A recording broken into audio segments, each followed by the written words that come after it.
The bar was dimly lit, thick with cigarette smoke and the smell of cheap beer.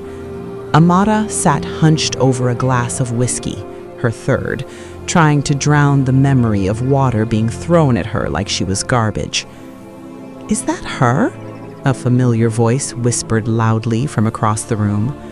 Amara looked up to see two women she had considered friends, Ngozi and Temi, pointing at her and laughing. They didn't even have the decency to hide their mockery. "I heard she was cheating on him all along," Ngozi said, her voice deliberately loud enough to carry, "and she had the audacity to wear white." "Some women have no shame," Temi added, shaking her head with exaggerated pity. 7 years of playing the good girl, and look at her now, drinking alone in a bar like a... Amara stood abruptly, knocking her chair back. The women fell silent, their smiles faltering as they saw the raw pain in her eyes. "You don't know anything," Amara said quietly, her voice trembling. "You know nothing." She threw money on the counter and walked out, their laughter following her into the street. 2 weeks later, Chukwudi sat in his penthouse office overlooking Victoria Island, staring blankly at his computer screen. His business partner, Emeka, his best friend since university, stood across from him, arms crossed. "You're making a mistake, Chukwudi," Emeka said, not for the first time. "I don't want to talk about it," Chukwudi replied, his jaw tight. "You never want to talk about it. That's the problem." Emeka's voice rose with frustration. "You didn't even give her a chance to explain. You didn't investigate the photograph. You believed the worst of her." The photograph was clear. "Photographs can be faked." Emeka slammed his hand on the desk. "In this age of Photoshop and AI, you're telling me you saw one picture and threw away 7 years? The Amara I know would never..." "You don't know her like I do." "Apparently neither do you." Emeka shook his head in disgust. "I've watched that girl love you for 7 years. I've seen her turn down opportunities, defend you to everyone, wait patiently while you built your empire. And the first moment things look bad, you abandon her without a second thought?" "My mother wouldn't lie to me." Emeka stared at him for a long moment. "You're a brilliant businessman, Chukwudi, but right now, you're being a fool." He walked out, leaving Chukwudi alone with his thoughts and the ghost of Amara's desperate pleas echoing in his mind. 2 months later, Amara stood in front of her mirror, adjusting her simple dress. A man named Tunde, kind, patient, successful in his own right, had asked for her hand in marriage.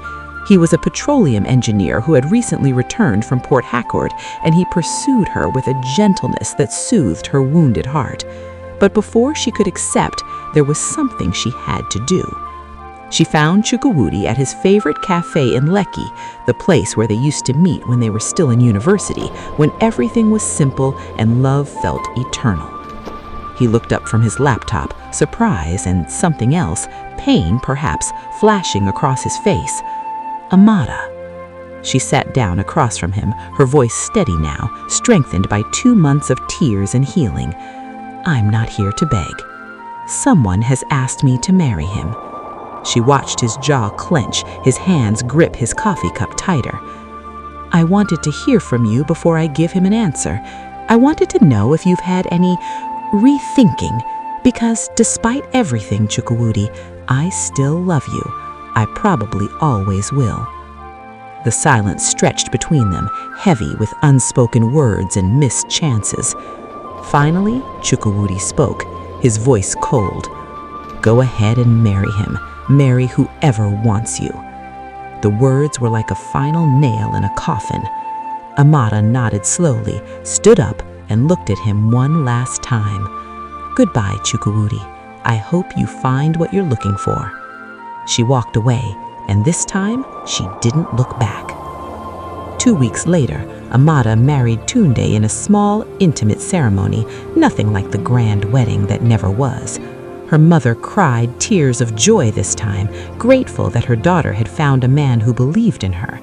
3 months after that, Chukwudi married a woman named Chidinma, a beautiful girl from a wealthy Enugu family, very active in church with all the right connections. Mrs. Nwosu was ecstatic. But if marriage is meant to be a partnership built on love and respect, Chukwudi's marriage was a prison built on appearances. Chidinma was nothing like she appeared. She stayed out late without explanation, talked to other men on phone calls she took in secret, and when confronted, she would throw tantrums that shook the household. "Your son is disrespecting me," she would scream at Mrs. Nwosu. "He questions me like I'm a child." "Chukwudi, you must learn to handle your wife with care," his mother would say, trying to keep peace. But even Mrs. Nwosu was beginning to see that she had encouraged her son to marry the wrong woman. Chidinma challenged her authority, threw the housekeeper's cooking in the trash, returned expensive gifts claiming they weren't good enough. The sweet church girl was a venomous snake in designer clothing. 6 months into Chukwudi's marriage, the breaking point came on a Thursday evening. Chukwudi had come home early to find Chidinma's phone buzzing with messages from a man named Darling with heart emojis. When he confronted her, she laughed in his face. "What are you going to do about it?" she sneered. "Divorce me? Your mother wanted a society wedding, wanted the connection to my family. You're stuck with me, Chukwudi." "Get out," he said quietly. "What?" "I said get out." His voice thundered through the house. Mrs. Nwosu came running from the kitchen. "What is happening here?" "Your precious daughter-in-law is having an affair," Chukwudi shouted. "Is this what you wanted from me, mother? Is this the breeding you were looking for?" "Chukwudi, calm down. I should have married Amara." The words exploded from him. "She loved me. She was faithful to me. And you destroyed it." "Don't you dare blame me for your failed marriage." Mrs. Nwosu's voice was shrill. "Then who should I blame?" Chukwudi turned to his mother, his eyes wild with pain and rage. "Who brought that photograph? Who convinced me to throw away the only woman who truly loved me? That girl was not right for you. That girl was everything." Chukwudi's voice cracked. "And this is what you gave me instead?" Chidinma grabbed her designer bag. "I don't have to listen to this. I'm going to my parents." "Good, don't come back." As Chidinma stormed out, Mrs. Nwosu sank into a chair, her face pale. The weight of her son's accusation hung in the air like smoke. "If I'd known," she whispered more to herself than to him, "if I'd known it would turn out like this, that girl, Amara, she was actually a good girl. I shouldn't have... the photograph." Chukwudi froze. "What did you just say?" Mrs. Nwosu looked up, realizing her mistake. "Nothing. The photograph." Chukwudi grabbed his mother's shoulders. "What about the photograph, mother?" "Chukwudi, let me go. Tell me the truth." His voice was desperate, crazed. "Was it fake? Did you fake it?" Tears streamed down Mrs. Nwosu's face, tears of guilt, of shame, of a mother who had destroyed her son's happiness in the name of protecting him. "Yes," she whispered, "I paid someone to create it. Amara she never did anything wrong." The confession hung in the air like a death sentence. Chukwudi released his mother and stumbled backward, his world crashing down around him. Everything, his anger, his pain, his righteous indignation, had been built on a lie, his mother's lie. "I have to find her," he said, already moving toward the door. "I have to tell her. I have to apologize. I have to—" "Chukwudi, wait!" But he was already gone, driving through Lagos traffic like a madman, his heart racing with hope and terror. He would find Amara. He would explain everything. She would understand. She would forgive him. She would come back. She had to. It took 3 days and multiple phone calls to mutual acquaintances before Chukwudi found Amara's new address, a beautiful home in Lekki Phase 1. His heart sank when he saw the nameplate, the Adeyemi residence. She had really married someone else. He knocked anyway, and when the door opened, there she was, Amara, his Amara, except she wasn't his anymore. She looked radiant. Her face had filled out slightly, her skin glowed, and her eyes, those eyes that had looked at him with such love, now regarded him with polite distance. "Chukwudi," her voice was neutral, careful. "Amara, I need to talk to you, please. It's important." She hesitated, then stepped outside, closing the door behind her. "What is it?" "I know the truth," he said, the words tumbling out desperately.